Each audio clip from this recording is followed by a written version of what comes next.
দূর প্রবাসে কীভাবে আপনি টাকা ইনকাম করবেন? যদি আপনার দুটি চোখে লজ্জা না থাকে তাহলে কিন্তু আপনি দূর প্রবাসে প্রচুর টাকা ইনকাম করতে পারবেন। সো গাইস, আসসালামু আলাইকুম।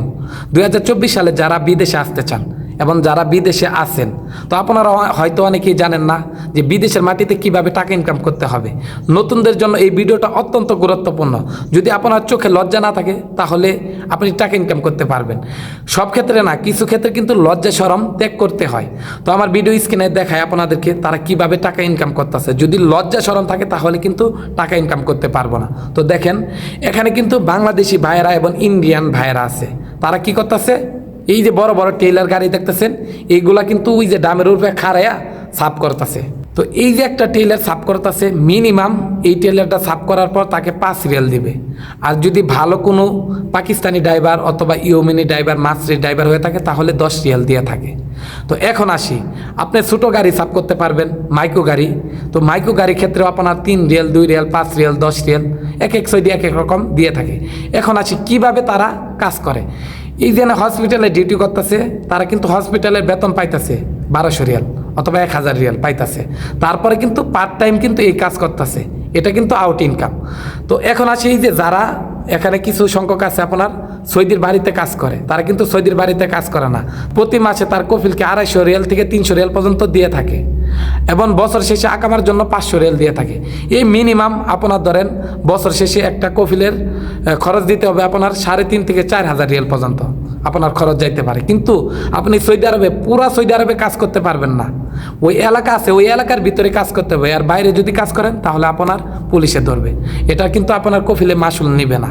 তো আপনার এরিয়ার ভিত্তিক আপনার কাজ করতে হবে। যেমন ধরেন আপনার গ্রাম অঞ্চলে যে গ্রামটা আছে এই গ্রামের ভিতরে কাজ করতে হবে, আর বাইরে কিন্তু কাজ করতে পারবেন না। ঠিক সেম সৌদি আরবেও। তো এখন আসি, মিনিমাম প্রতিদিন তাদের ইনকাম আছে কত জানেন? 150, 200, 300 রিয়াল পর্যন্ত ইনকাম আছে। যদি সকাল থেকে রাত্রে 10টা পর্যন্ত করেন, মিনিমাম 150 থেকে 300 রিয়াল ইনকাম আছে। তো এখন আসি, যারা আমিল মঞ্জিল ভিসা আসেন ওই কফিলকে ফয়দা দিয়ে, তাদের কিন্তু রুম ভাড়া এবং কারেন্ট বিল, পানির বিল সব কিছু কিন্তু আপনাকে বহন করতে হবে।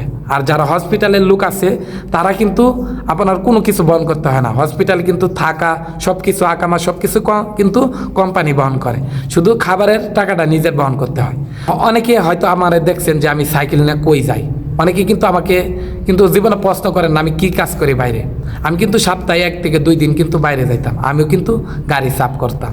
সেটা কিন্তু ভিডিও ধারণ করা হয় নাই, কারণ আপনারা জানেন সৌদি আরবের আইন কিন্তু প্রচুর করা, যেখানে সেখানে কিন্তু ভিডিও করা যায় না, ভিডিও ধারণ করা যায় না। এই যে আমি ভিডিও ধারণ করছি বাইগো, কিন্তু আমি কিন্তু এটা গাড়ির ভিতরে থেকে আমি করছি, ঠিক আছে? তো আপনাদেরকে দেখানোর জন্য কিভাবে তারা টাকা ইনকাম করতেছে। ভাই, আপনার ধারণা করতে পারবেন না। সৌদি আরবে যারা ফ্রি ভিসায় আছেন, যারা 9,600 রিয়াল আকামার টাকা দিতে হয় এবং রুম ভাড়া প্রায় মিনিমাম অনেক টাকা, তারা কি করে সৌদি আরবে জানেন? হয়তো আপনাদের কেউ বলবে না, এমন কথা কেউ বলবে না, আমি যেভাবে আপনাদের শেয়ার করি এমন বা কেউ শেয়ার করবো না। তারা এইগুলা গাড়ি সাফ করে। এখন আসি, আপনি সৌদি আরবে যে কোনো শহরে থাকেন না কেন, আপনার বড় বড় সুপার মার্কেট অথবা ছোটো ছোটো সুপার মার্কেট আছে, বড় বড় রেস্টুরেন্ট আছে অথবা তেলের পাম্পে আছে, সেখানে গিয়ে আপনি সৌদিকে বলবেন যে গাড়ি সাফ করবে কিনা। যে গাড়ি ময়লা দেখবেন ওই গাড়ি সৌদিকে জিগাবেন এই স্প্রে বোতল নিয়ে মোদির গিজাজ ক্লিন, তখনই সৌদি বলবে হ্যাঁ ক্লিন, তখন আপনি ক্লিন করে দেবেন। হয়তো আপনাকে 3 রিয়াল অথবা 5 রিয়াল অথবা 10 রিয়াল এভাবে কিন্তু দিয়ে থাকে। 10 রিয়াল অথবা 5 রিয়াল, 3 রিয়াল তারা কিন্তু এভাবে দিয়ে থাকে। তো এইভাবে কিন্তু আপনি প্রচুর টাকা ইনকাম করতে পারেন। আপনার কোম্পানি ডিউটি করার পর বলে দিয়ে থাকেন, যে কোনো কোম্পানিতে থাকেন না কেন, ডিউটি করার পর কিন্তু এই কাজটা আপনি করতে পারেন। তো এইভাবে যদি আপনার চক্ষু লজ্জা বোধ থাকে তাহলে কিন্তু আপনি টাকা ইনকাম করতে পারবেন না, ঠিক আছে? প্রবাসের এই মাটিতে বিশ্বাস করেন ভাই, বাথরুমে হাত দিয়েও কিন্তু টাকা ইনকাম করে। বাথরুম পরিষ্কার কইরা এই পলিথিন টোপাইতেছে, এই ডিব্বা টোপাইতেছে। তো আপনার চক্ষু লজ্জা বোধ থাকলে হবে না, টাকা ইনকাম করার জন্য কিন্তু প্রবাসে আইছেন, ঠিক আছে? আপনি এই দেশে কি কাজ করতেছেন সেটা কিন্তু বাংলাদেশে জানতেছে না। তো আপনি এইভাবে কিন্তু টাকা ইনকাম করা লাগে ভাই। যদি চক্ষু লজ্জা থাকে তাহলে কিন্তু টাকা ইনকাম করতে পারবেন না। আমি আগেই বলে দিলাম, এই যে গাড়ির মধ্যে কিন্তু মেয়ে মানুষ বসে থাকতে পারে, ছেলেরা থাকবো, যদি চিন্তা করেন মানুষের সামনে যায় আমি কেমনে কমু, তাহলে কিন্তু আপনি ভাই টাকা ইনকাম করতে পারবেন না। এই দেশে আইছেন টাকা ইনকাম করার জন্য, আপনি কি করতেছেন বাংলাদেশে মানুষ জানতেছেন না, কোন বাথরুম পরিষ্কার করে টাকা আনতেছেন সেটা কিন্তু জানতেছে না, ঠিক আছে? তো চক্ষু লজ্জা বোধ ছাড়া কিন্তু আপনি ভালো টাকা ইনকাম করতে পারবেন।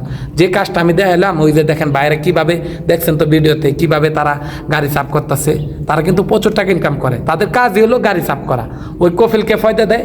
আবার কিছু সংখ্যক হসপিটালে যারা ডিউটি করে 8 ঘন্টা ডিউটি করার পর এগুলা সাফ করে, গাড়ি সাফ করে।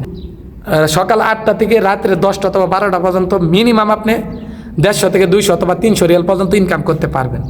তো ভাই কিছু দিন আছে কমও করতে পারেন, কিছু আছে বেশিও করতে পারেন, সব কিছু রিজিকের উপর। তো এইভাবে কিন্তু টাকা ইনকাম করতে পারেন। তো আজকে এই পর্যন্ত, প্লিজ ভিডিওটা বেশি বেশি শেয়ার করে দিবেন। যদি আপনার উপকারে আসে তাহলে প্লিজ ভিডিওটা বেশি বেশি শেয়ার করে দিবেন। আজকে এই পর্যন্তই, দেখাবেন নেক্সট কোনো ভিডিও নিয়ে। সবাই ভালো থাকবেন আর আমার জন্য দোয়া করবেন। তো সকলকে আবারও জানাই সালাম, আসসালামু আলাইকুম।